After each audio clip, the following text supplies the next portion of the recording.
New batch वही एक ही बात है, फ्रेशर न्यू बैच तो कोर्स तो एक ही है ना सारी चीजों का।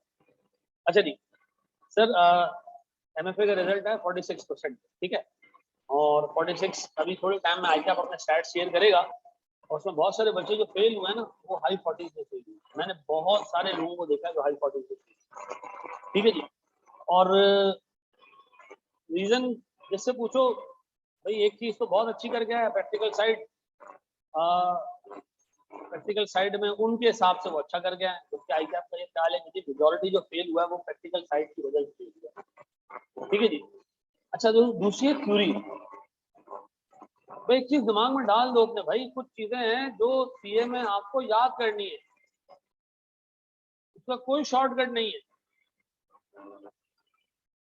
ऑडिट पे जिस बच्चे का गोल्ड मेडल आया उसने कहा मैंने किताब याद की थी पूरी। सर आप लोगों की किताब मैंने स्टेप्स तक याद किए थे। याद करने का हरगिज मतलब ये नहीं होता कि आप वर्ड टू वर्ड रटा मार, लेकिन एटलीस्ट आपको पता होना चाहिए ये 5 स्टेप्स हैं जो ऑडिटर ने जाके करने हैं।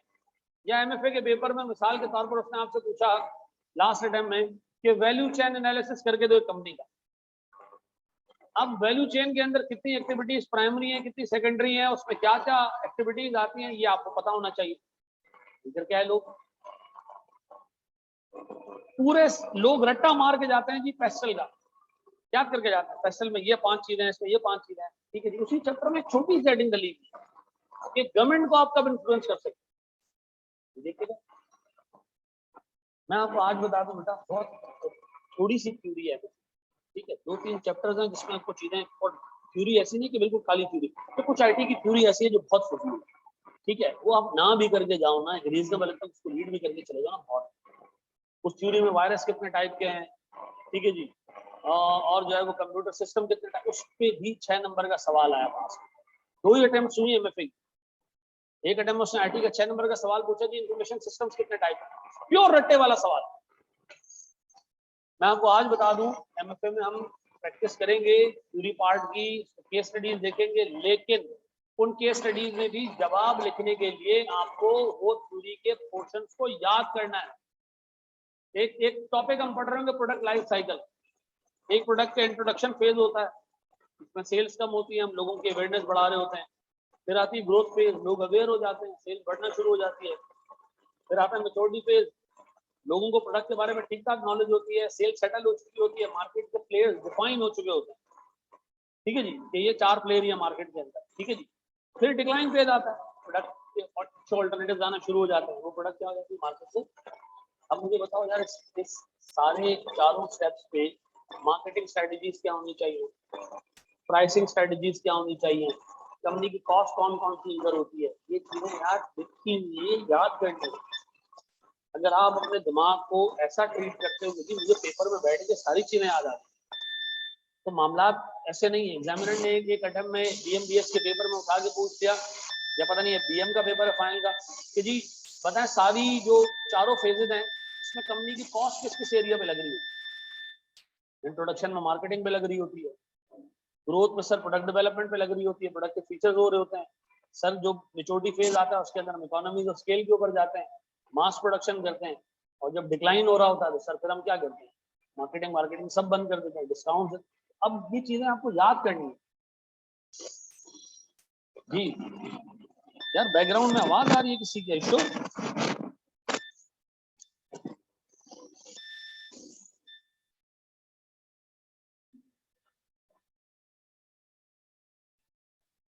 अब आ रही है टी की आवाज।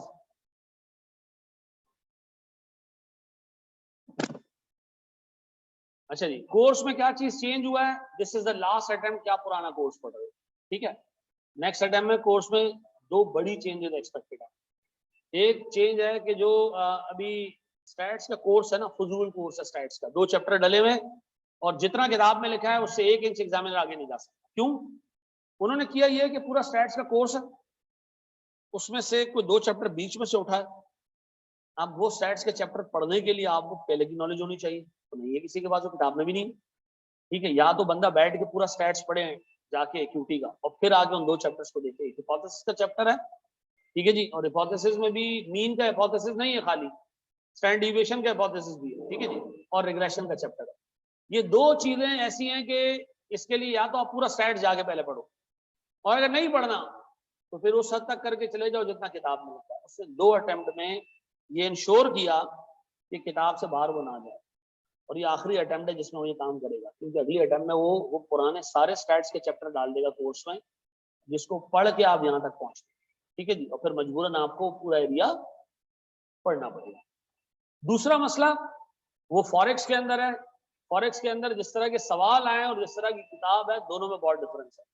वो फॉरेक्स को बीफ अप करेगा, उसमें नेटिंग और बाकी की चीजें भी डालेगा, तो इफेक्टिवली कोर्स तकरीबन को 20 से 25% अगली अटेम्प्ट में इंक्रीज होगा। तो मेक श्योर कि आप इस अटेम्प्ट में उसको थ्रू कर लो, बाकी के पेपर्स पास हो ना हो, अल्लाह करे सब पास हो जाए, लेकिन ये इंश्योर करो कि ये पास हो जाए, नहीं तो अगले अटेम्प्ट में आपको पूरे पैसे देके फिर रिफ्रेशर पढ़ना पड़ेगा। ठीक है जी।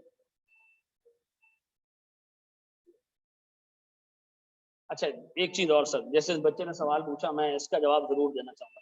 सर मेरा एक एरिया बहुत स्ट्रांग है, दूसरा एरिया बहुत वीक है, तो क्या मैं जिस एरिया वीक है उसी पे काम करूं? फेलियर के बाद ना सबसे बड़ी बीमारी है, जब एक बंदा फेल हो जाता है ना, उसको लगता है कि जी वो फेल हुआ वैक की वजह से, वो फेल हुआ फॉरेक्स की वजह से, वो फेल हुआ थ्योरी के एक पोर्शन की वजह से, और अगली अटेम्प्ट में वो बेवकूफ उसी पे काम करता है, बाकी चीजों पे काम नहीं करता इतना, और फिर वो क्या होता है, अगली अटेम्प्ट में दूसरे रीजन की वजह से फेल हो जाता है। भाई आप जब भी फेल हो, मेरी आपसे इल्तिजा है, उसको अगली दफा ऐसे पढ़ो जैसे आप पहली दफा पढ़ रहे। ठीक है जी, पूरे कोर्स पे ध्यान दो, एक छोटी सी चीज भी नहीं छोड़ना, क्योंकि जो चीज आपको अभी याद है, अभी आप पेपर दे के आए हुए, 1.5 महीना आपको हुआ होगा, 3 महीने आगे जाके आपको वो चीज याद नहीं होगी।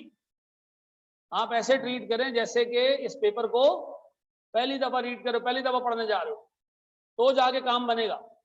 ये सारे पुराने जो पलंदे आप लेके बैठे हुए हो, ठीक है जी, इसको फारिग करना पड़ेगा आपको। आप इसको ऐसे ट्रीट करें जैसे आप किसी और अकाउंटेंसी बॉडी का पेपर दे रहे हो, ये पहली दफा दे। ये मेरी रिक्वेस्ट है आपसे यार, ठीक है जी, कि आप बिल्कुल एक फ्रेश माइंड से, तरीके तमीज से इसको लेके चलना। ऐसा कितने मार्क्स पर रुका तेरा?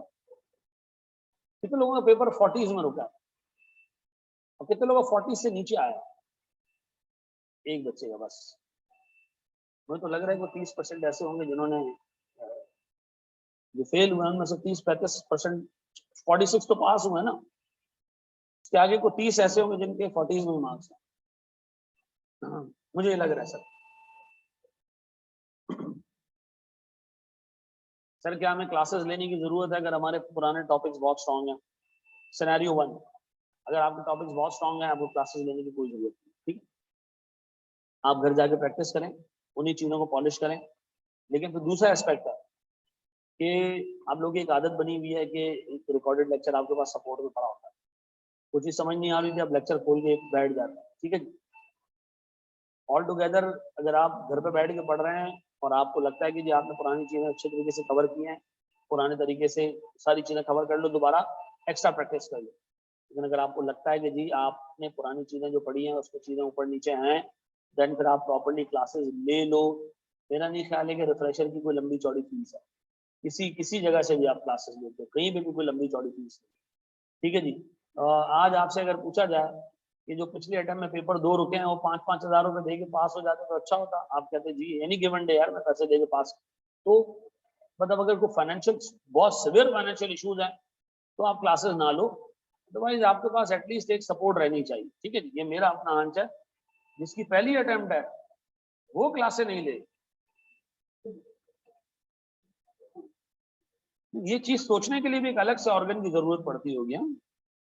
दिमाग से दुनिया आती है ऐसे आइडिया है जी।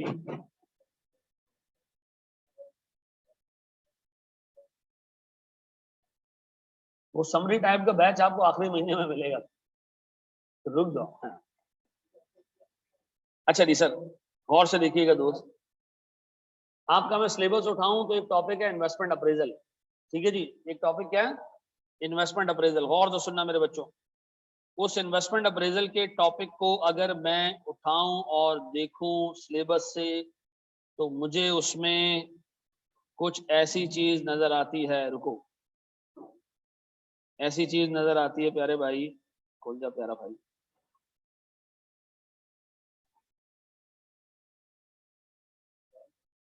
ये सुबह मैंने ICAP को ईमेल किया है, ठीक है जी। और ईमेल है क्या सर कि क्या पे बैक पीरियड हमारे कोर्स का पार्ट है? ये पे बैक पीरियड हमारे पास ICAP के सिलेबस में दिया हुआ है, लेकिन किताब में नहीं है। उनका भी जवाब आना है इसमें। किताब में पे बैक पीरियड कहीं पर भी डिस्कस नहीं हुआ हुआ, लेकिन सिलेबस में लिखा हुआ है, ठीक है जी। हम पढ़ने जा रहे हैं इन्वेस्टमेंट अप्रेजल। क्या पढ़ने जा रहे हैं? इन्वेस्टमेंट अप्रेजल का मतलब क्या है? आपको एक दोस्त मिलता है, यार ये चाय वाला बड़ा कमा रहा है, यार एक चाय का होटल खोल दे। ये चाय वाला बड़ा कमा रहा है, हम भी एक चाय का होटल खोल देते हैं। माशाल्लाह 500 कप दिन के बेचता है, 20 रुपए भी एक कप में इसको बचते हैं, तो ये हो गया जी कोई लाख रुपया है। 10,000 हो गया, 10,000 रुपए माशाल्लाह दिन के कमा रहा है। और 3 लाख रुपए महीने के कमाता होगा, तो एक तो चार्टर्ड अकाउंटेंट इतना नहीं कमाता जितना कि ये कमा रहा है। ऐसा है, होता ना। होटल को देख के आपको लगता है, बाज़ औक़ात ARTD के किसी टीचर को देख के आप सोच रहे हो तो ये पता नहीं कितने कमाता होगा। हम भी एक स्कूल खोलते हैं, तो ये क्या है सर, एक इन्वेस्टमेंट अपॉर्चुनिटी है ऐसा। अब अगर आप इस इन्वेस्टमेंट अपॉर्चुनिटी को अवेल करना चाहते हो, तो ऐसे नहीं अवेल करते हैं कि अल्लाह का नाम लेके आप घुस गए, पैसे डाल दिया, फिर देखते हैं उसके बाद क्या होगा। ऐसा नहीं है।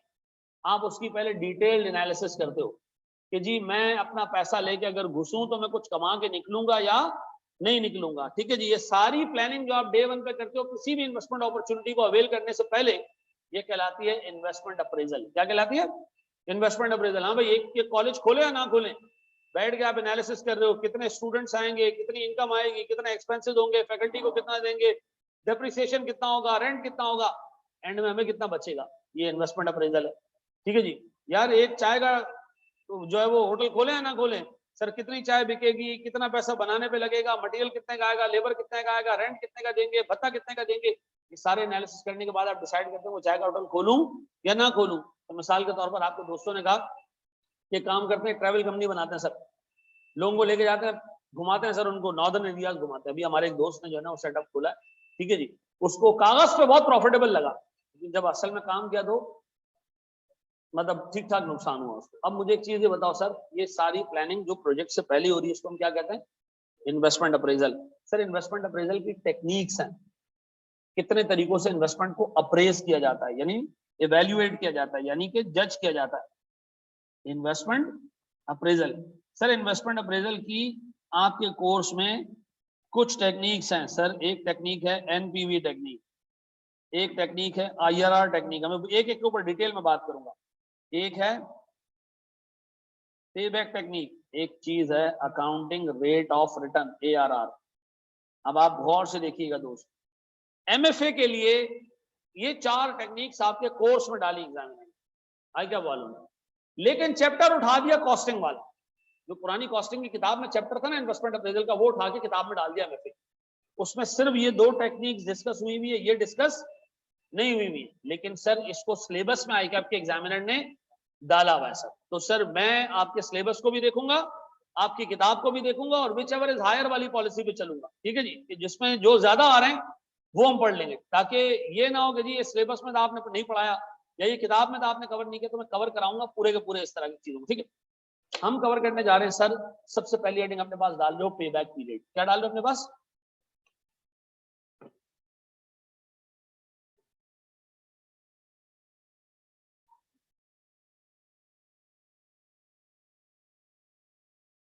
प्यारे बच्चों अच्छे तरीके से सुनना। मुझे एक बात बताओ सर, मैं आपको एक इन्वेस्टमेंट अपॉर्चुनिटी दिखा रहा हूँ। इन्वेस्टमेंट अपॉर्चुनिटी ये कि यार लियारी में ना एक बड़ा सुपर स्टोर खोलना है ही नहीं लियारी में कोई बड़ा सुपर स्टोर। आपने कहा पैसे की तो, मुनाफे की तो बाद में बात करेंगे, ये जो हम पैसा डाल रहे हैं ये कितने टाइम में वापस निकल आएगा। ये जो हम पैसा डाल रहे हैं ये कितने टाइम में, मैं आपको कह रहा हूँ प्रॉफिट की बात नहीं करूं। आपने कहा नहीं नहीं यार प्रॉफिट तो बाद में देखते हैं, ये तो इतना रिस्की प्रोजेक्ट है कि ऐसा ना हो कि हम पैसे डालें और अगले दिन हम जाए दुकान पे कोई और बैठा हुआ हो, तो क्या चीज खरीदनी है आपने कोई, हम कहेंगे नहीं यार ये तो हमारी दुकान है, नहीं कब्जा हो गया भागो यहाँ से। तो हम ये देखना चाह रहे हैं कि हम कितनी जल्दी अपने पैसे रिकवर कर सकते हैं, ऐसा है। अब याद रखना, देखिए पे बैक पीरियड एक टेक्निक है ये देखने के लिए कि अगर मैं किसी इन्वेस्टमेंट में घुस रहा हूँ, किसी अपॉर्चुनिटी को अवेल कर रहा हूँ, मैं पैसे डाल रहा हूँ, तो मैं ये देखना चाहता हूँ कि कितनी जल्दी मेरा पैसा मुझे वापस मिलेगा। इसमें प्रॉफिट को, इनकम को, कमाई को, अर्निंग को फोकस नहीं किया जाता। प्राइम फोकस किसके ऊपर है कि आपका पैसा कितनी जल्दी वापस आ रहा है, ऐसा है। तो मुझे बताओ ऐसी टेक्निक का क्या फायदा है जिसमें हम सिर्फ ये देख रहे होंगे हमारा पैसा कितनी जल्दी वापस आ रहा है? क्या फायदा ऐसी टेक्निक का? हमें तो प्रॉफिट देखना चाहिए। ARTT अगर अहमद रजा तारिक तो नहीं बैठ के खोल रहे होते और वो ये सब देखते कि जो पैसे डाल रहे हो कितनी देर में वापस निकलेगा तो हो गया काम है? नहीं सर। सुनो और से, एक कंपनी के सामने 20 प्रोजेक्ट्स हैं, 20 प्रोजेक्ट्स हैं। हम सबसे पहले सबका पे बैक पीरियड निकालते हैं। एक ऐसा प्रोजेक्ट है जिसपे आपका इनिशियल इन्वेस्टमेंट 17 साल बाद जाके मिलेगा, फिर प्रॉफिट आना शुरू होगा। और एक ऐसा प्रोजेक्ट है जिसमें 3 साल बाद आपका पैसा मिल जाएगा और प्रॉफिट आना शुरू हो जाएगा। जिसमें 3 साल बाद प्रॉफिट आना शुरू हो रहा है उसमें प्रॉफिट कम है, और जिसमें 17 साल बाद प्रॉफिट आना शुरू हो रहा है उसमें प्रॉफिट ज्यादा है। तो मैंने कहा ठीक है प्रॉफिट तो फोकस करना है, लेकिन 17 साल तक इंतजार कौन करेगा? तो मैं पहले काम करता हूं, सारे प्रोजेक्ट्स का पे बैक पीरियड निकाल देता हूं। और फिर पे बैक पीरियड निकालने के बाद मुझे पता चला जी 10 ऐसे प्रोजेक्ट्स हैं जिसमें पैसा 3 साल बाद वापस आ रहा है। मैंने कहा भाई मैं किसी जगह पे भी प्रॉफिट के लिए पैसा ऐसे नहीं डालूंगा कि 3 साल से ऊपर मामला चला जाए। मैं चाहूंगा 3 साल में मेरी इन्वेस्टमेंट आ जाए बाहर और फिर उसके बाद प्रॉफिट आना शुरू, ऐसा। तो मैं काम ये करूंगा, पहले पे बैक पीरियड सबके चेक करूंगा, उसमें से मैं निकाल लूंगा कितने प्रोजेक्ट्स, 20 में से 10, और फिर 10 का मैं चेक करूंगा जिसमें हाईएस्ट प्रॉफिट हो, हाईएस्ट इनकम हो, हाईएस्ट कैश फ्लोज हो, हाईएस्ट रिकवरी हो, मैं उस प्रोजेक्ट को पिक करूंगा। यानी पे बैक पीरियड एक इनिशियल स्क्रीनिंग टूल है। क्या जनाब? इनिशियल स्क्रीनिंग टूल, ऐसा। इनिशियल स्क्रीनिंग टूल का मतलब जैसे ICAP का एक ईदी प्रोग्राम चलता है। ICAP कहता है जिसके 90% मार्क्स हैं वो पहले आ जाए। सब आ जाते हैं? सब आते हैं? नहीं सर, 90% वाले कितने होते होंगे? वो 5% होते होंगे, वो आ जाते हैं। फिर उनका लेता है टेस्ट और फिर उसमें सेलेक्ट करता है 100। टेस्ट किसका लेता है, सबका या सिर्फ 90% वालों का?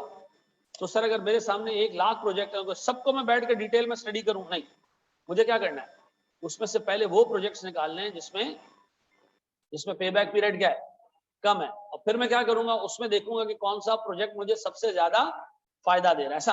तो पे बैक पीरियड क्या है सर? एक इनिशियल स्क्रीनिंग टूल। MCQs में आ जाए तो ये आपको याद रखना है।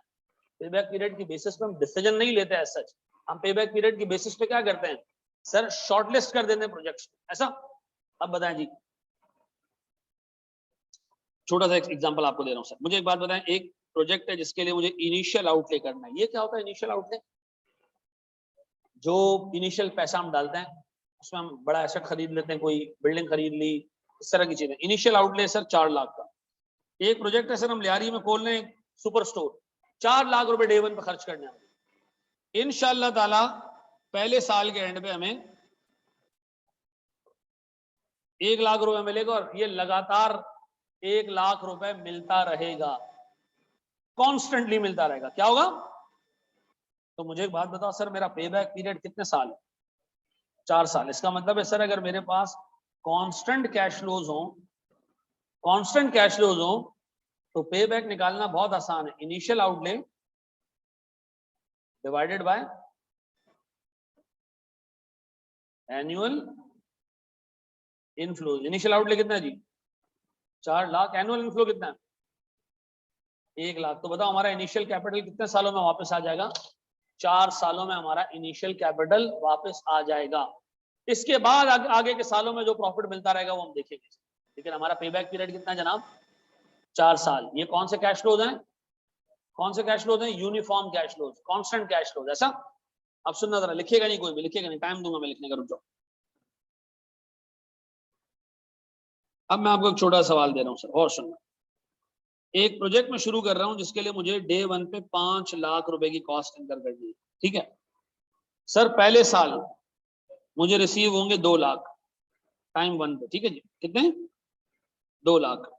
अगले साल मुझे रिसीव होगा 1.5 लाख। अगले साल मुझे रिसीव होगा 1 लाख। और अगले साल मुझे रिसीव होगा 2 लाख। और अगले साल मुझे रिसीव होगा 2.5 लाख। आपसे एग्जामिनर कह रहा है जी पे बैक पीरियड निकाल के दे, पहले साल आपने 5 लाख रुपए देने हैं, फिर आपको 2 लाख, 1.5 लाख, 1 लाख, 2 लाख, 2.5 लाख, अगले 5 सालों तक लगातार पैसे मिले जा रहे हैं। आप बताएं इसका पे बैक पीरियड। पे बैक पीरियड का मतलब कितने सालों में हम अपनी इनिशियल इन्वेस्टमेंट को वापस निकाल सकते हैं, रिकवर कर सकते हैं। तो अब बताओ मैं ऐसे केस में क्या ये वाला फॉर्मूला लगा सकता हूं? नहीं सर, क्यों? क्योंकि हमारे कैश फ्लोस कांस्टेंट थोड़ी है। अब हमने क्या करना है सर, अब गौर सुनना, अब हमने अडॉप्ट करना है sir cumulative cash flow method. ठीक है जी, वो क्या सर, गौर सुनना। तो मेरे प्यारे बच्चों, आपका पहले साल के एंड पे कितना ओपनिंग आउटस्टैंडिंग बैलेंस था? 5 लाख। मुझे बताएं पहले साल आपके पास इनफ्लोस कितने हैं? 2 लाख। कितने रह गए आपके पास सर क्लोजिंग? 3 लाख आउटस्टैंडिंग रह गए। क्या पहले साल कैपिटल पूरे पूरे रिकवर हो गया? नहीं। हम पहुंचे किस साल? दूसरे साल। कितना आउटस्टैंडिंग कैपिटल है ओपनिंग? 3 लाख। अब कितने मिले? 1.5 लाख। क्या पैसा रिसीव हो गया टोटल? नहीं सर, अभी भी कितना आउटस्टैंडिंग है? 1.5 लाख सर। तीसरे साल सर 1.5 लाख आउटस्टैंडिंग है। बता इनफ्लोस कितने के? 1 लाख के। क्या पूरे रिकवर हो गए? नहीं सर, स्टिल 50,000 रुपए क्या शॉर्ट है। सर चौथे साल हमने क्या किया? 50,000 रुपए थे, इनफ्लोस कितने आ गए? 2 लाख। हो ही तो आगे बढ़ गया। ऐसा हम क्या कर गए? आगे बढ़ गए। हमारा पे बैक पीरियड 3 साल से कुछ ऊपर है। अब सुनो सुनो सुनो, अब डिपेंड ये करता है कि कैश फ्लो किस पॉइंट पे मिल रहा है। अगर सारे के सारे कैश फ्लो साल के एंड में मिलते हैं तो ये कहेंगे कि जी हमारा पे बैक पीरियड पूरे 4 साल है। क्यों? क्योंकि सर चौथे साल के एंड पे ये 2 लाख मिले होंगे, और अगर कैश फ्लोज आपको एंड पे नहीं बल्कि यूनिफॉर्मली मिल रहे हैं तो फिर आपको कैलकुलेट करना होगा कि अगर पूरे साल में मुझे 2 लाख रुपए रिसीव हो रहे हैं तो 50,000 रुपए रिसीव करने के लिए मुझे कितना टाइम काम करना पड़ा था।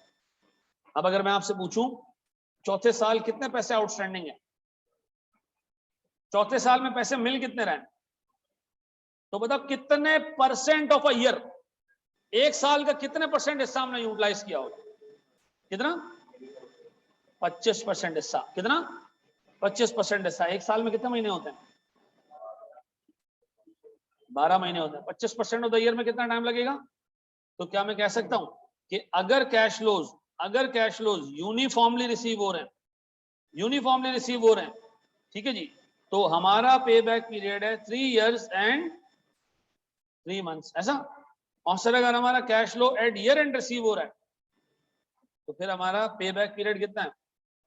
4 साल। ऐसा है। अब बता सर अगर कांस्टेंट कैश फ्लोज हुए तो फिर बहुत आसान है। आप इनिशियल आउटले को डिवाइड कर देना। किससे? किससे डिवाइड कर देना इनिशियल आउटले को? एनुअल इनफ्लो से। और सर अगर आपका कैश फ्लो यूनिफॉर्म नहीं है तो फिर आपको क्या करना पड़ेगा? सर इस तरह का क्यूमुलेटिव कैश फ्लो मेथड इस्तेमाल करना पड़ेगा। ऐसा है। तो क्या मैं कह सकता हूं कि अगर कैश फ्लो एंड पे रिसीव हो रहे हैं तो हमारा पे बैक पीरियड 4 साल है, और अगर सर हमारा कैश फ्लो यूनिफॉर्मली रिसीव हो रहा है तो पे बैक पीरियड 3 साल। और ये आखिरी वाला स्टेप समझ आया? मैंने 50,000 को ऊपर क्यों रखा? मैंने कहा पूरे साल में 2 लाख रुपए मिल रहे हैं यूनिफॉर्मली, हर रोज थोड़े थोड़े मिल रहे हैं, तो भाई 50,000 कमाने के लिए मुझे कितने हिस्से को इस्तेमाल करना पड़ेगा साल के?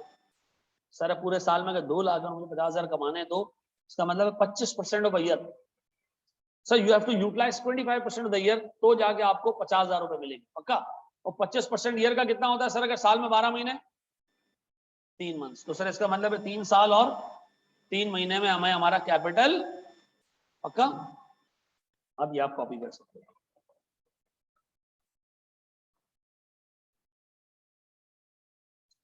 अच्छा, ये जो आपने नंबर्स लिए हैं 2 लाख, 1 लाख और 1.5 लाख और 2 लाख, ये कैश फ्लोज हैं या ये प्रॉफिट्स हैं? ये कैश फ्लोज हैं, याद रखना। पे back period is calculated in terms of cash flows. तो इसमें डेप्रिसिएशन एक्सपेंस लेस हुआ होगा, अमोर्टाइजेशन एक्सपेंस भी लेस हुआ होगा, ऐसे ही है? नहीं सर, ये प्योर कैश फ्लोज हैं।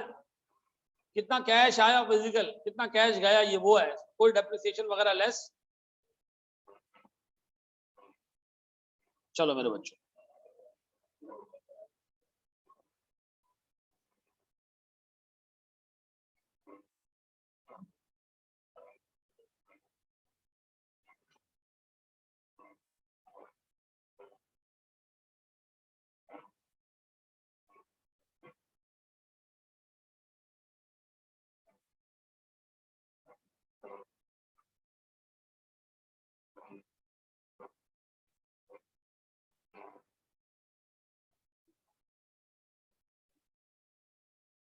जी मेरे बच्चों हम आगे बढ़े।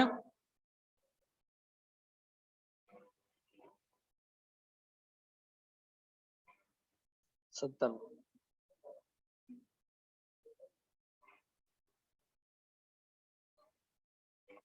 जी। चलो मेरे बच्चों, अच्छा जी सर, दिमाग में रखना पे बैक पीरियड में हम कोई प्रेजेंट वैल्यू नहीं लेते, कुछ नहीं लेते, हम कैश फ्लोज को एब्सोल्यूट नंबर्स में रखते हैं। 1 रुपया जो आज रिसीव हो रहा है और 1 रुपया जो 4 साल बाद रिसीव हो रहा है वो बराबर है। इस मेथड की लिमिटेशन ही यही है कि यहां पर आप प्रेजेंट वैल्यू नहीं निकालते। ठीक है जी, बड़े मेरे बच्चों आगे हम थोड़ा सा बाद में लिख लेंगे।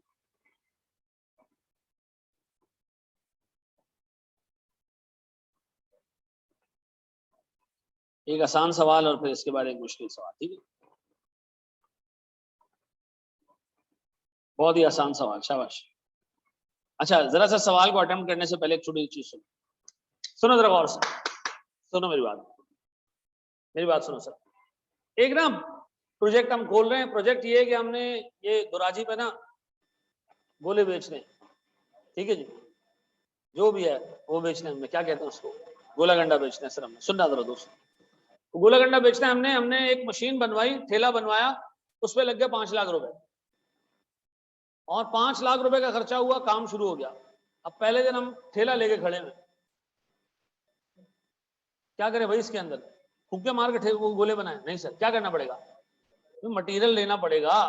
ऐसा मटेरियल लेंगे, रॉ मटेरियल लेंगे सर, फिर थोड़ा बहुत और चीजें लेंगे, तो इसका मतलब हमें और पैसे की जरूरत है।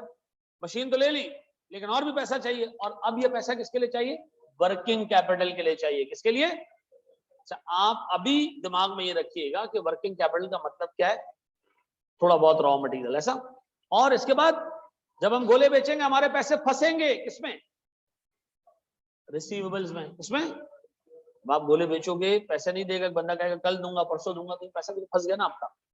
तो मैं ये चाहता हूं कि सर जब मैं बिजनेस शुरू करूं तो मैं कुछ पैसा लेकर आऊं जिससे मैं ठेला खरीदूं, यानी इनिशियल आउटलेट, और कुछ पैसे मैं अपने पास रोक के रखूं जिससे मैं स्टॉक खरीदूं, ये छोटी मोटी चीजें खरीदूं। ये क्या कहलाता है, वर्किंग कैपिटल। गौर से सुनना अच्छे तरीके से। जब मेरा प्रोजेक्ट कंप्लीट होगा ना, खत्म होगा, 5 साल ये गोले की मशीन चलेगी, इसके बाद खत्म हो जाएगी। 5 साल बाद जो मैंने पैसे मशीन में डाले थे वो तो हो जाएंगे खत्म। एंड में क्या बचेगा, उसमें सिर्फ रेजिडुअल वैल्यू। से अज्यूम करो मैंने 5 लाख की मशीन खरीदी, ठेला वेला बनवाया, 5 साल बाद इसकी वैल्यू होगी 40,000। कितने? 40,000, 30,000, ये मशीन हो जाएगी खत्म। लेकिन डे 1 पे जो मैंने इन्वेंट्री खरीदी थी थोड़ी बहुत, सर वो मुझे 4 साल 5 साल बाद पूरे पैसे वापस मिलेंगे। यानी वर्किंग कैपिटल जितनी इन्वेस्ट हुई होती है, एंड पे पूरे पूरे वापस मिल जाते हैं। क्यों? जो आपने इन्वेंट्री खरीदी होगी एंड पे बिक जाएगी ना, वो सारे पैसे आपको मिल जाएंगे, उससे ज्यादा मिल सकते हैं, कम नहीं मिलेंगे। लेकिन ये याद रखना कि जो मशीन में आपने पैसा इन्वेस्ट किया है वो वापस नहीं मिलेगा, और मिलेगा भी तो उसमें क्या मिलेगा एंड में। अब बताओ, मैं आपसे पूछूं, इनिशियल आउटले में 2 चीजें होंगी, कौन कौन सी? मशीन खरीदी और वर्किंग कैपिटल। वर्किंग कैपिटल का पैसा अनकंडीशनली आपको एंड में क्या मिलेगा, वापस मिल जाएगा। लेकिन जो मशीन आपने खरीदी है वो डेप्रिशिएट होते होते क्या हो जाएगी, सिर्फ रेजिडुअल वैल्यू मिलेगी। ऐसा। अब पढ़ो इस सवाल को। ये कह रहे जनाब, company requires all investment project to pay back their initial investment within 3 years। वो कह रहा भाई हमारी कंपनी जो इन्वेस्ट उस प्रोजेक्ट में करती है, जो 3 सालों में अपना इनिशियल कैपिटल वापस दे देता है। It is considering a new project requiring a capital outlay of 1,40,000 रुपए and sorry on plant and equipment and 20,000 rupees on working capital. कितने पैसे डे 1 पे चाहिए? 1,40 और 20, ये 20 एंड में आपको वापस मिल जाएंगे। ऐसा। फिर कह रहे जनाब, the project is expected to earn the following cash inflows. ठीक है जी। अब मुझे एक बात बताएं सर, ये मेरे पास 4 कैश फ्लोज आ रहे हैं, 40, 50, 90, 25। मुझे बताएं इसमें 25 में क्या ये 20 का रिटर्न शामिल है? नहीं बताया तो मैं अज्यूम करूंगा कि हाँ शामिल है। अगर वो लिख के देगा कि शामिल नहीं है तो मैं क्या करूंगा, ऐड करूंगा इसके अंदर। नहीं तो मैं अज्यूम करके चलूंगा इस 25,000 में ये वर्किंग कैपिटल का अमाउंट शामिल है। मुझे एक बात बताओ सर, शाबाश, मुझे पे बैक पीरियड निकाल के दो जल्दी।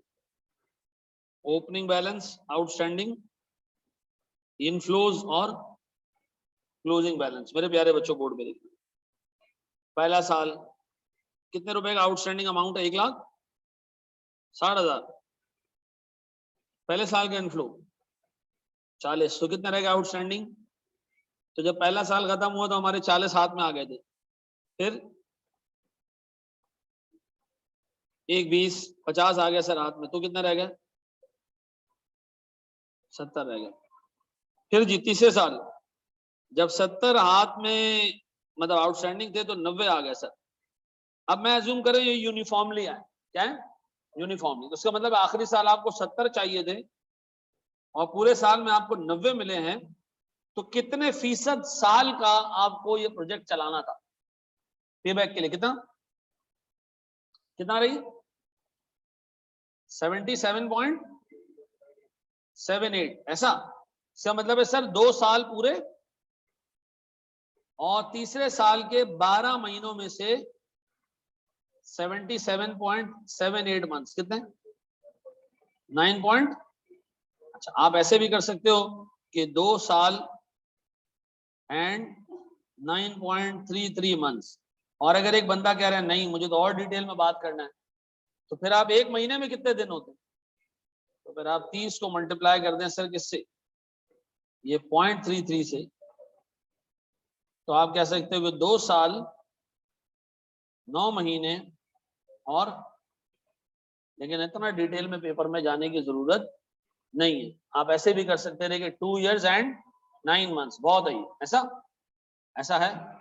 अब अगर मैं सवाल में कुछ चीजें घुमाऊं तो करोगे, हिसाब किताब देखोगे? अच्छा, मेरा एक सवाल है सर, एक कंपनी टैक्स किस पे देती है? कैश फ्लोस पे देती है, प्रॉफिट्स पे देती है? याद रखना, प्रॉफिट्स पे देती है। कैश फ्लो पे हम टैक्स नहीं देते, टैक्स किस पे देते हैं? अच्छा, प्रॉफिट कैलकुलेट करते हुए हमें डेप्रिसिएशन टाइप के भी एक्सपेंसेस माइनस करने होते हो? हाँ सर करते हैं। फिर प्रॉफिट आ जाता है, प्रॉफिट पे क्या लगाते हो? टैक्स लगाते हो। फिर जो डेप्रिसिएशन माइनस किया था वो कैश फ्लो थोड़ी है, वो क्या करना फिर? ऐड बैक कर देना। इससे क्या फायदा क्या होगा इससे? सिर्फ आप टैक्स निकालने के लिए नॉन कैश एक्सपेंसेस को माइनस करना, जब टैक्स आ जाए कैलकुलेट हो जाए तो फिर उन नॉन कैश एक्सपेंसेस को ऐड बैक करके उसके इम्पैक्ट को क्या कर देना? खत्म कर देना। एक सवाल दे रहा हूँ जो ठीक ठाक मुश्किल है, ठीक है, सीए फाइनल के का क्वेश्चन है, ठीक है जी, उसमें से बोटियां हटा के वो सवाल मैंने निकाला है। अगर तुमसे अटेम्प्ट हो गया उसका मतलब है वाकई पेबैक पीरियड जैसा सवाल आप एग्जाम में हैंडल कर लोगे। लेकिन मैं अभी से आपको बता रहा हूँ, इस क्लास का शायद कोई 2-3 ही बच्चा होगा जो उसको टैकल कर सकेगा। दूं आपको सवाल? आओ प्यारे बच्चों जी, कितने लोगों ने सही कर लिया था? ये पीछे पीछे वाला सवाल, हाँ तो ये कोई इतना मुश्किल भी नहीं था, नहीं तो इस पे इतना चौड़ा होने की जरूरत नहीं, ठीक है। अब सुनो सुनो सुनो, मैं सवाल को रीड कर रहा हूँ। ये सवाल कह रहा है जी आपको इनिशियल इन्वेस्टमेंट करनी है कितने की? 4 लाख की। इसके बाद सेल्स आएगी हर साल कितने की? 4.5 लाख। फिर सर मटेरियल लगाना पड़ेगा, लेबर लगाना पड़ेगा, ओवरहेड लगाना पड़ेगा, एडमिन ओवरहेड, सेलिंग ओवरहेड सब लगेंगे भाई, सब खर्चा होगा। 3 साल आपने प्रोजेक्ट चलाना, 40,000 इस एसेट की वैल्यू होगी 3 साल के एंड में। फिर सर इंटरेस्ट भी आपको देना पड़ेगा कितने का? 10%। किसके ऊपर? इनिशियल इन्वेस्टमेंट बैंक से आपने लिए कितने की? 4 लाख। अच्छा, जब पहले साल एसेट डेप्रिशिएट हो जाएगा तो दूसरे साल का इंटरेस्ट किस पे लगाओगे? लानत तुम लोग की शक्ल पे। एक बैंक से आप लोन लेके आओ 4 लाख का, आपने उसको 4 लाख पे सूद दे दिया पहले साल, अगले साल एसेट डेप्रिशिएट हो गया, बैंक को आप सूद दे रहे हो कम, वो कह रहे कम क्यों? आप करो भाई एसेट डेप्रिशिएट होगा, उसने कहा मेरा पैसा तो पूरा तेरे पास लगा हुआ है ना भाई, मुझे तो अपने पैसे पे सूद चाहिए, तेरा एसेट चाहे डेप्रिशिएट हो तो चोरी हो गया तो तू देगा ही नहीं सूद है। नहीं सर, हमने इंटरेस्ट देना है किसके ऊपर? आउटस्टैंडिंग लोन के ऊपर, ये डिपेंड नहीं करता डेप्रिसिएशन, ठीक है जी। फिर वो कह रहे जी हमारा टैक्स रेट है 30%। अब सर आप इसमें खुद निकालने की कोशिश करें, गलत कर दें सवाल की टांगे तोड़ दें, लेकिन ईमानदारी से इसको ऐसे सॉल्व करो जैसे पेपर में सवाल आया। फिर जब सवाल में सॉल्व करवा रहा हूँ फिर उसके सोल्यूशन में जो गलतियां वो देखिए। शाबाश। हाँ, डेप्रिसिएशन स्ट्रेट लाइन पे ले लेना। 4 lakh divide by 3, scrap value तो हमने ऐसी करेले बेचने के लिए रखी है। कैसे निकलता है डेप्रिसिएशन, याद है ना सर? 4 लाख माइनस 40,000 की रेजल वैल्यू डिवाइडेड बाय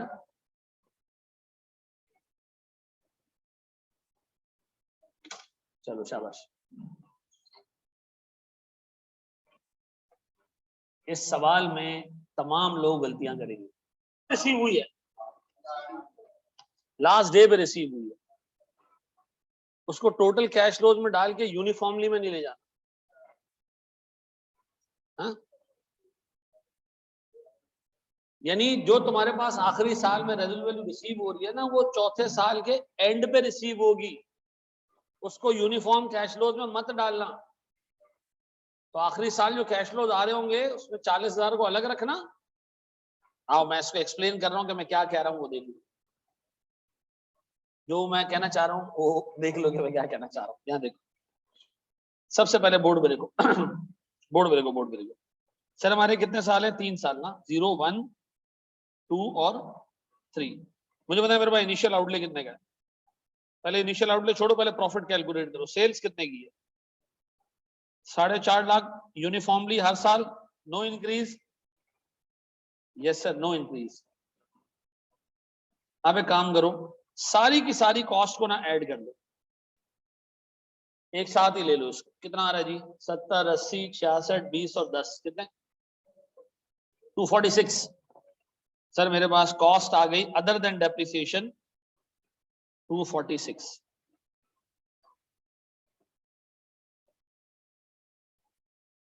फिर मेरे बच्चों 246 के बाद डेप्रिसिएशन कितने की?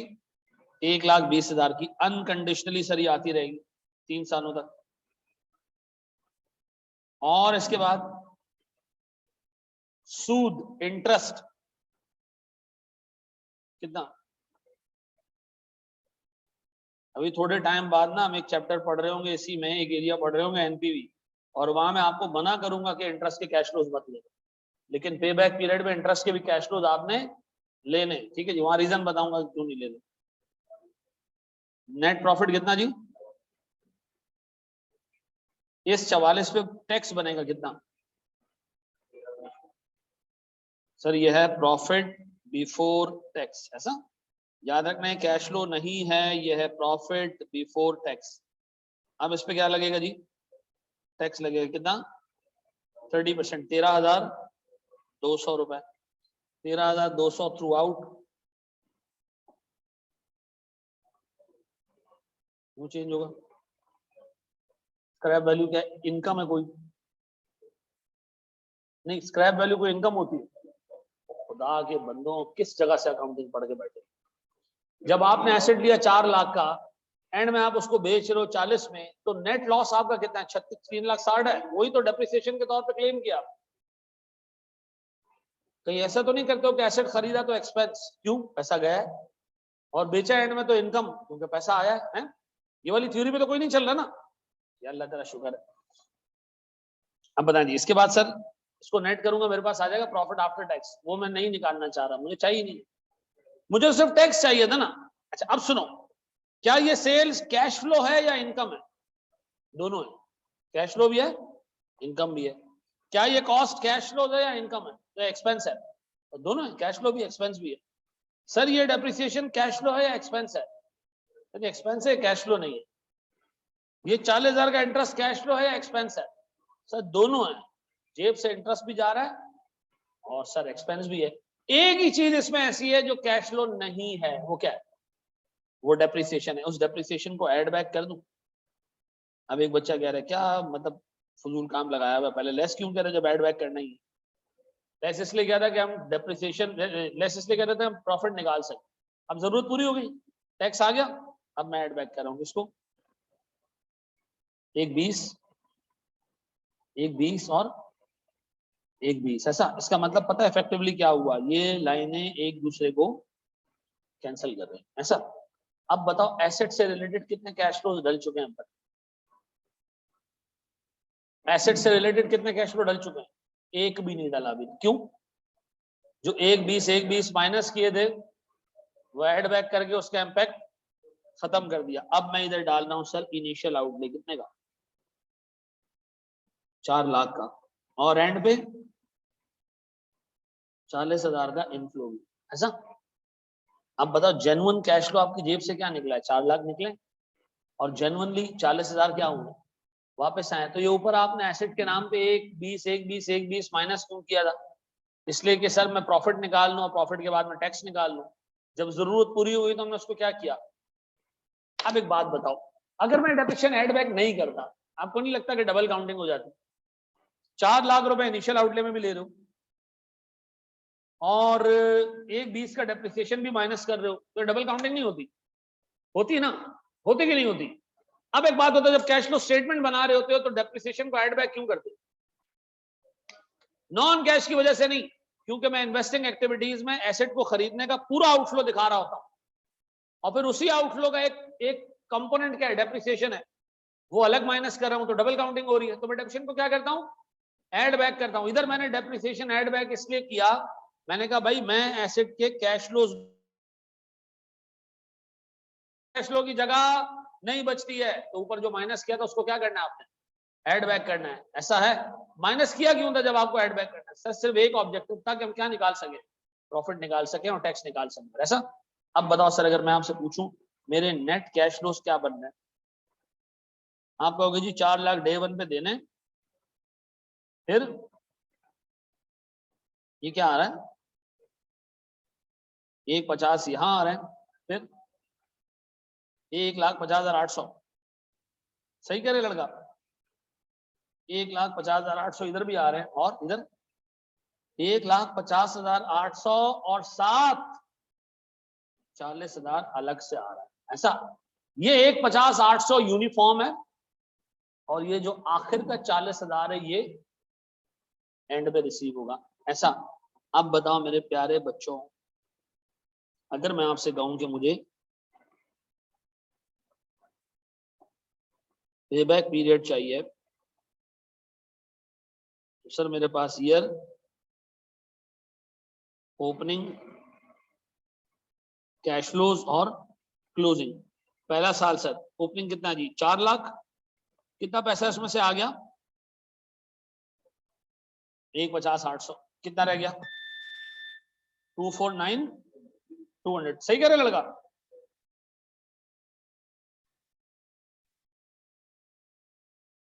फिर आगे 1,50,800, कितना रह गया 38, 98,400, ऐसा। अब बताओ सर मेरे पास तीसरे साल 98,400 नेगेटिव है, लेकिन रिसीव कितने होंगे, नहीं सर 1,50,800, क्यों, 40,000 तो एंड पे जाके रिसीव होगा ना। अब मैं आपसे ये जानना चाह रहा हूं प्यारे भाई, आपको अगर यूनिफॉर्मली 1,50,800 रुपए मिल रहे हैं और आपको चाहिए इसमें सिर्फ 98,400, तो बताओ साल का कितने परसेंट पोर्शन में यूटिलाइज करूंगा, कितने परसेंट पोर्शन।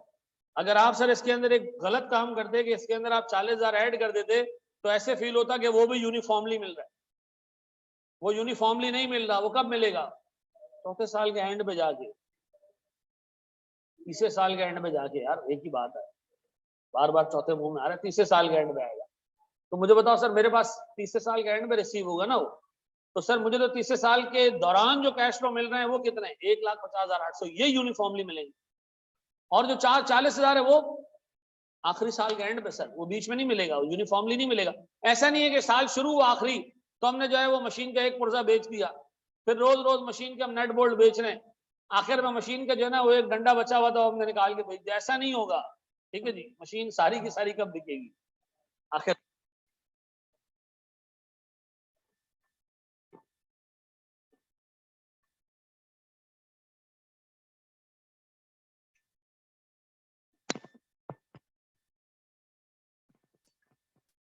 कितना बन रहा है, 65.25।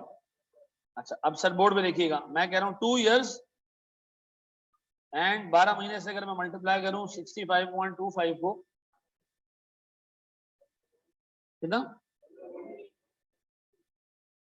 2 ईयर और 10.7.8 महीने। अच्छा देखो मैं फिर एक बात बताऊं, मैं मैं फिर एक बात बताऊं, बहुत सारे लोगों ने इवन लास्ट टाइम कहीं और से भी पढ़ा होगा ना, तो ये टॉपिक शायद ना किया हो। तो जिस टीचर ने आपको टॉपिक नहीं पढ़ाया था उसने अपने हिसाब से सही काम किया था। क्यों? ये किताब में नहीं है, लेकिन ये सिलेबस में लिखा हुआ। ठीक है जी, वो किताब से जो चला होगा उसने नहीं कराया होगा, ठीक है ना, लेकिन ये सिलेबस में लिखा हुआ है। मैं सिलेबस और किताब दोनों में से जो ज्यादा चीजें होंगी उसको कराऊंगा। अच्छा सर, फिर एक चीज ये भी याद रखिएगा कि मैंने करा दिया है, लेकिन एहतियातन मैंने आईकैप से पूछ भी लिया है। सर खैर हमें पूछने की अब जरूरत नहीं है, क्यों? हमने क्या कर दिया, जो कर लिया। मसला तो जब होता जब नहीं किया होता, तो हमें भी टेंशन होती कि अगर आईकैप ने कह दिया कि टेस्ट होने वाला है तो फिर हमारी हालत खराब हो जाती। लेकिन हमने कर लिया सर, कोई टेंशन वाली बात। ठीक है जी, आगे बढ़े हम दोस्त। हो गया पक्का? अच्छा, अब सुनिएगा दोस्त, मेरे प्यारे बच्चों, बोर्ड पर अपने पास एक छोटी सी हेडिंग डालोगे, बेल आउट पे बैक पीरियड। कौन सा? बेल आउट पे बैक पीरियड। लास्ट टाइम से सिलेबस कोई चेंज नहीं हुआ, मोहम्मद उमर, कोई चेंज नहीं हुआ बेटा।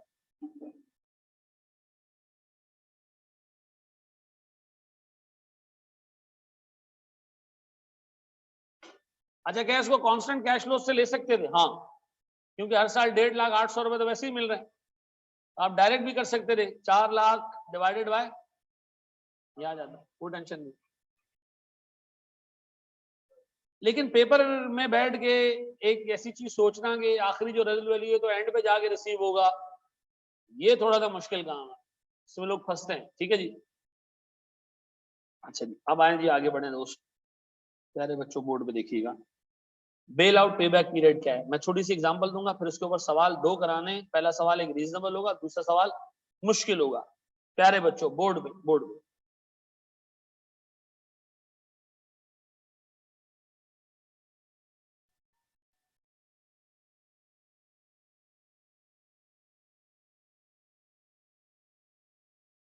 बोर्ड पे देखें दोस्त।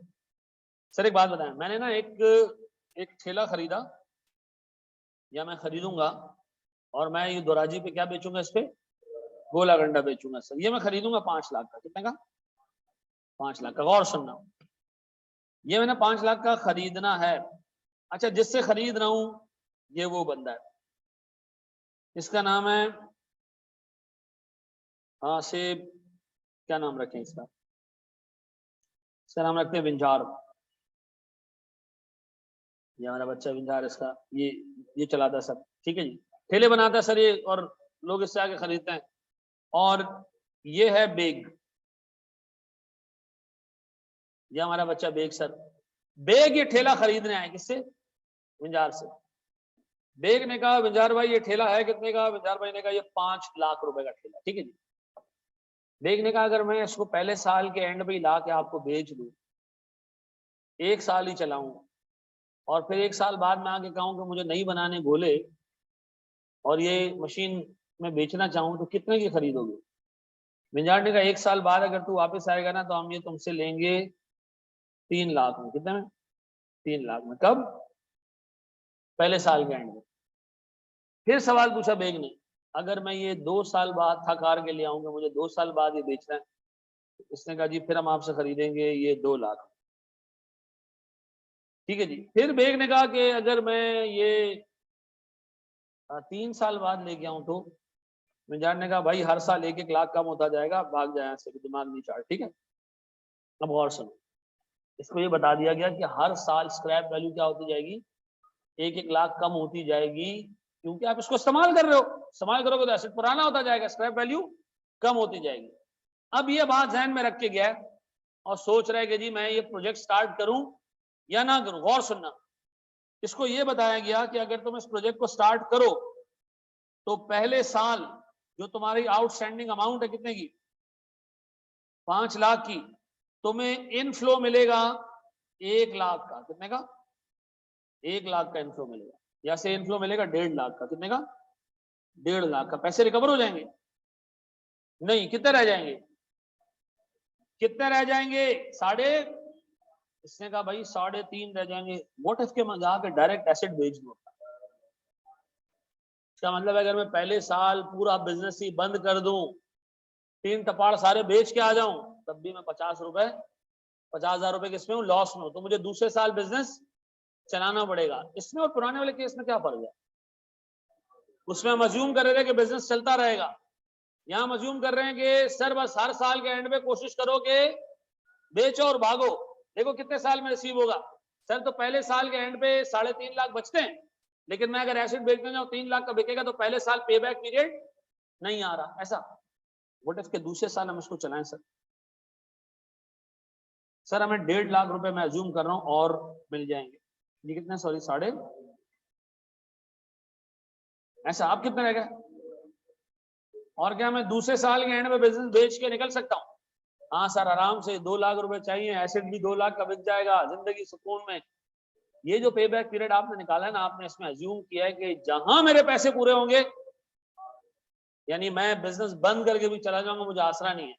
ये कौन सा पे बैक पीरियड है? ये बेल आउट है। बेल आउट पे बैक पीरियड का मतलब है लोएस्ट पॉसिबल टाइम, ठीक है जी, लोएस्ट पॉसिबल टाइम जिसमें आप अपने इनिशियल आउटले को रिकवर करें थ्रू ऑपरेशंस इनफ्लोज और इमीडिएट डिस्पोजल ऑफ एसेट। ठीक है जी, कैसे? थ्रू ऑपरेशनल कैश फ्लोज और इमीडिएट डिस्पोजल ऑफ एसेट। पहले साल के एंड में क्यों नहीं भागे तुम? 50,000 का लॉस था सर, दूसरे साल के एंड में मुझे भाग जाना चाहिए। हाँ सर, भाई मैं उर्दू जुबान में बोल रहा हूँ, कॉस्टिंग नहीं पढ़ रहे हैं हम, क्या निकाल रहे हैं कितने टाइम में हमारा पैसा वापस आ रहा है। तो सर क्या 2 साल में हमारा पैसा वापस आ रहा है? अच्छा, अगर हर साल 1.5 लाख रुपए रिसीव होना है हर साल, मुझे बताओ पे बैक पीरियड कितने सालों में होगा? वो sir 5 lakh divided by 1.5 lakh आप करते तो क्या हो जाता? क्या था? 3.33 ईयर्स, ऐसा यानी 3 साल और 4 महीने। ये कौन सा वो है सर? ये पे बैक पीरियड है। और 2 साल क्या है? बेल आउट पे बैक पीरियड। पे बैक पीरियड में आप अज्यूम करते हो कि भाई हम प्रोजेक्ट को खत्म करेंगे जब उसकी असल में यूजफुल लाइफ खत्म होगी। और बेल आउट में क्या अज्यूम कर दो, कभी भी बेच के निकल सकते हैं हम, ऐसा। तो अपने पैसे कवर करने के लिए हम कहीं किसी पॉइंट पे भी इसको बेच देंगे, जहां हमें लग रहा होगा हमारे पैसे रिकवर होने वाले हैं, कल्टी एमरोज, ऐसा। अब मुझे एक बात बताएं सर, बेल आउट पे बैक पीरियड में आप ये लेके चल रहे हो कि सर जैसे ही 2 साल पूरे होंगे तो हमारे 2 लाख रुपए आउटस्टैंडिंग होंगे, लेकिन एसेट भी 2 लाख का बिक जाएगा, हमें हमारे पैसे क्या हो जाएंगे, रिकवर हो जाएंगे, ऐसा है। पे बैक, बेल आउट पे बैक पीरियड निकाल लोगे। अगर मैं आपको सवाल दूं, आपने कंपेयर करना है क्लोजिंग बैलेंस को किससे? स्क्रैप वैल्यू से। और आपने देखना है कि सर बेच के पैसे पूरे हो रहे हैं तो हम बेच देंगे, ऐसा ऐसा है। ये कॉपी करें, एक सवाल दे रहा हूं। तीसरे साल जाने की जरूरत ही नहीं अगर बेल आउट पे तुम भाग रहे हो। क्यों?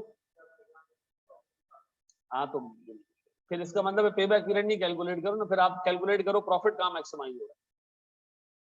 पे बैक पीरियड का मतलब क्या है? अपना काम पूरा, यानी पैसे आ जाए तो बाढ़ में गया।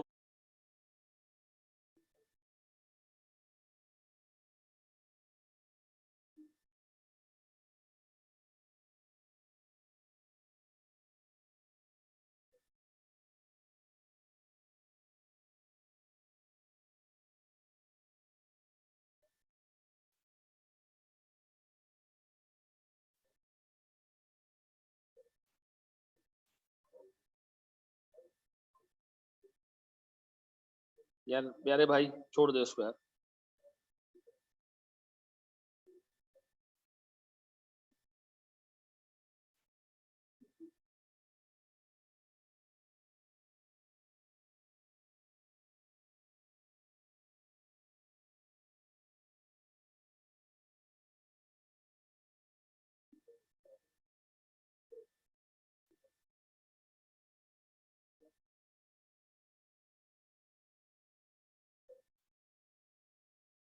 चलो जी,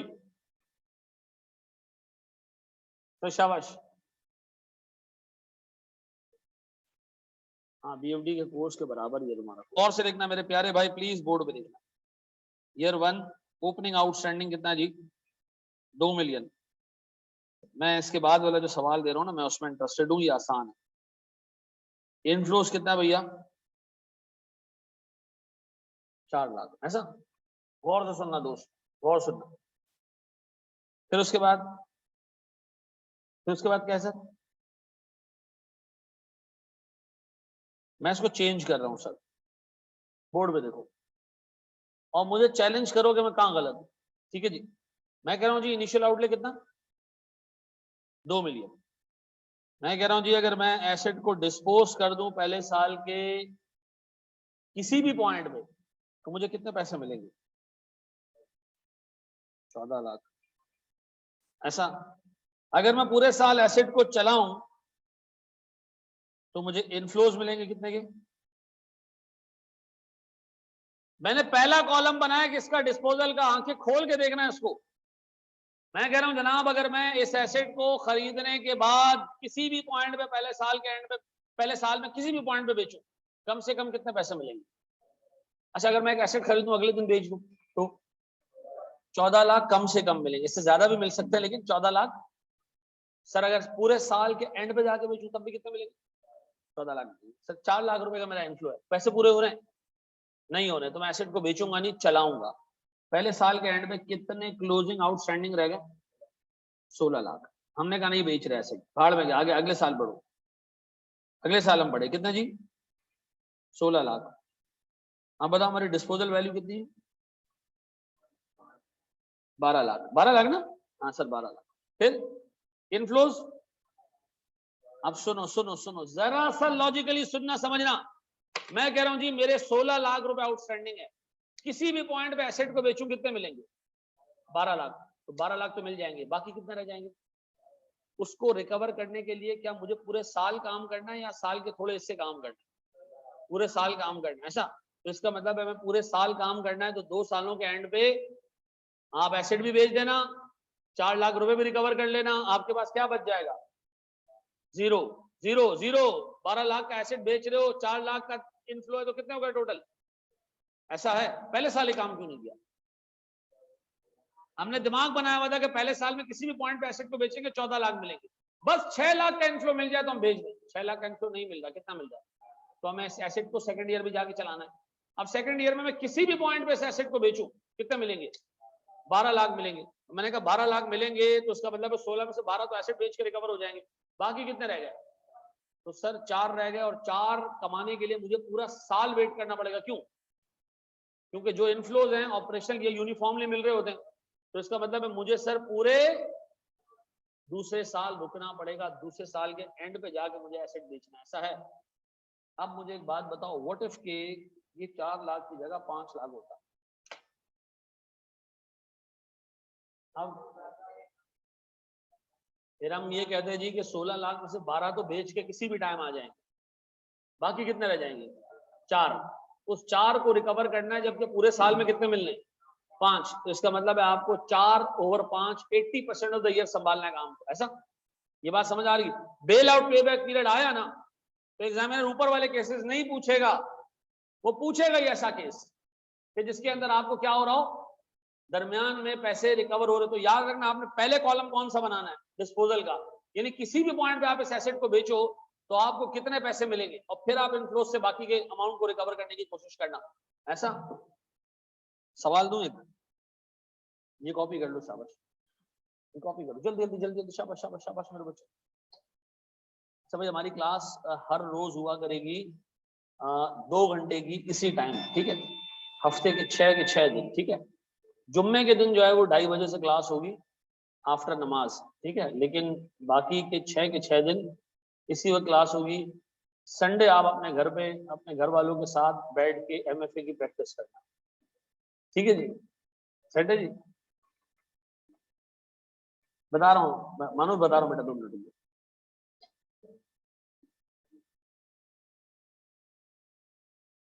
अच्छा जी, दूसरा मैं आपको आपसे एक इल्तिजा करूंगा, एक रिक्वेस्ट करूंगा कि या तो एमएफए की किताब क्लास में लेके आए, ठीक है जी, पूरी क्लास में सबके पास होनी चाहिए। अगर नहीं लेकर आ रहे हो, पैसों का तो मसला है, कोई कमी है, तो फिर आपको मैं जो बोर्ड पे लिखवाऊं ना वो लिखते जाना है। मैं ये चाहता हूं कि जब मैं थ्योरी पढ़ा रहा हूँ हाथों हाथ उसको आप याद करते जाए, ठीक है जी। उसको महीने के एंड पे, साल के एंड पे, 5 साल प्रोग्राम ये आपने नहीं बनाना, उसको हाथों हाथ याद करना है, फिर उसके बाद आपने केस स्टडीज को उसको अप्लाई करना है, ठीक है जी। जी मेरा बच्चा, इनफ्लो 5 लाख होता तो मैं कहता 16 में से 12 तो एसेट को बेच के रिकवर हो जाएगा, बाकी 4 लाख रह गए, और अगर हमें 5 लाख मिल रहे तो उसका मतलब है पूरा साल यूज करने की जरूरत नहीं। बिल्कुल, आओ जरा मेरे प्यारे बच्चों। अच्छा भाई एक चीज और सर, एक चीज और भाई, मैंने अभी जो शुरू के 2 टॉपिक कवर कराए ना, वो मैंने लास्ट बैच के मुकाबले में सिग्निफिकेंटली ज्यादा डिटेल में कवर कराया। तो जो रिफ्रेशर का बच्चा है वो पिछले बैच के लेक्चर्स देखने की जगह जो अभी हमने रिसेंटली 2 टॉपिक कवर किए हैं उसके रिकॉर्डेड लेक्चर्स देखेगा। ठीक है जी, मैं फिर रिपीट कर दूं, आप उसमें से पहले जो रिकॉर्डेड लेक्चर्स देख लें, आपका एहसान होगा वो पहले फॉरेक्स वाले देख लें, क्योंकि मैं अभी जो सवालात आपको दे रहा हूँ ग्रुप के ऊपर, तो मैं फॉरेक्स के सवाल डाल डाल के देता रहूंगा। फॉरेक्स के टोटल 10 लेक्चर हैं, रोज 1 घंटे का लेक्चर लेके बैठो ना, उसका काम का 1 घंटे में लेक्चर कवर हो जाएगा। ठीक है, मैंने सारे के सारे फॉरेक्स के लेक्चर्स इस दफा इसलिए ज्यादा कॉम्प्रिहेंसिवली कवर किए कि उस बंदे ने लास्ट टाइम जो फॉरेक्स का सवाल पूछा स्पेसिफाई कर दिया कि मुझे टिक साइज के हिसाब से करके दो। ठीक है जी, आमतौर पर सवाल को सॉल्व करने के 2 अप्रोचेज हैं। ठीक है जी, एक हम वैल्यू निकाल के करते हैं, टिक निकाल के करते हैं। उसने जब आप पूछे ही टिक के साथ, तो मैंने सर उसके अंदर टिक पे डिटेल में काम किया हुआ। ठीक है, तो वो जरूर देखना है आप लोग। ठीक है जी, आए जरा दोस्त, मुझे एक सवाल और करके दे रहे हैं आप।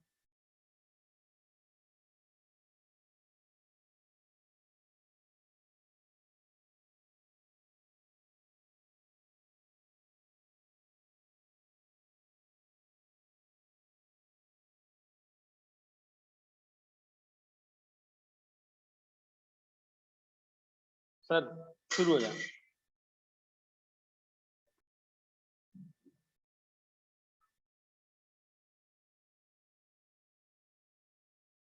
शुरू जी।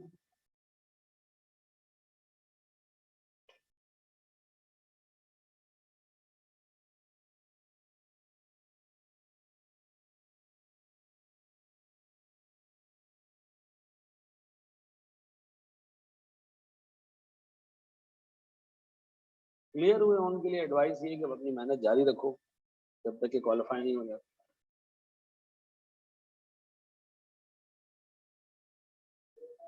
चलो जी, 2 साल और 9 महीने, कितनों के 3 साल पूरे आ रहे हैं? ये वो गलत गलत तरीके से जिन्होंने किया होगा।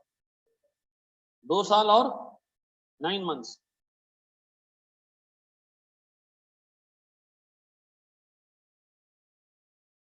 बिरयानी जा रहा है, जल्दी से गया, 10 मिनट में गया। डिस्पोजल और इनफ्लोज और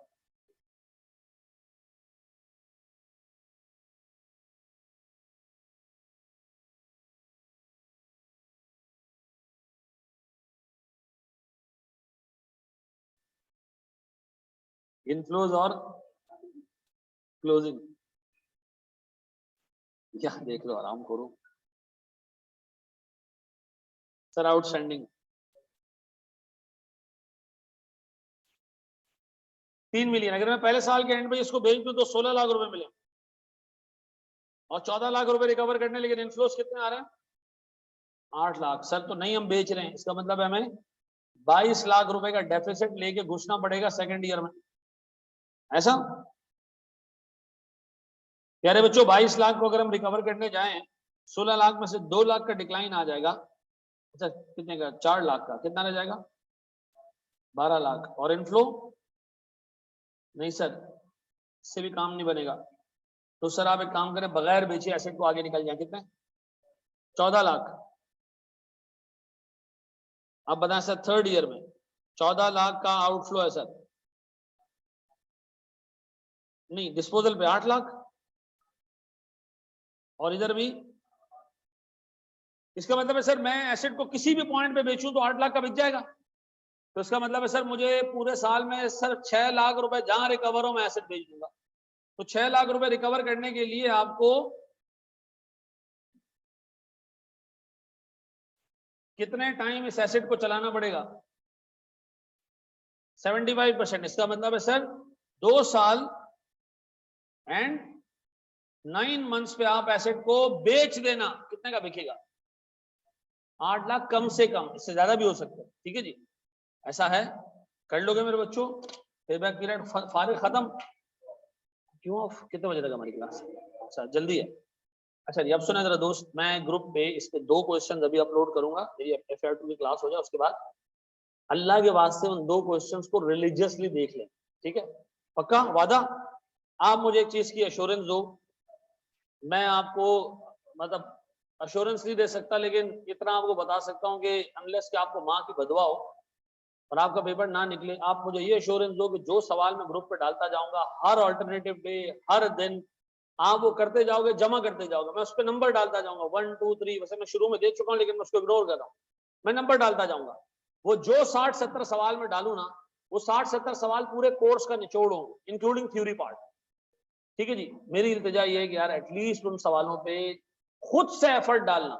ये क्लास में जो टीचर सवाल कराता है ना, इसका कोई फायदा नहीं है, आपने खुद कितने के ये मैटर करेगा। वादा? चले जी, थैंक यू वेरी मच।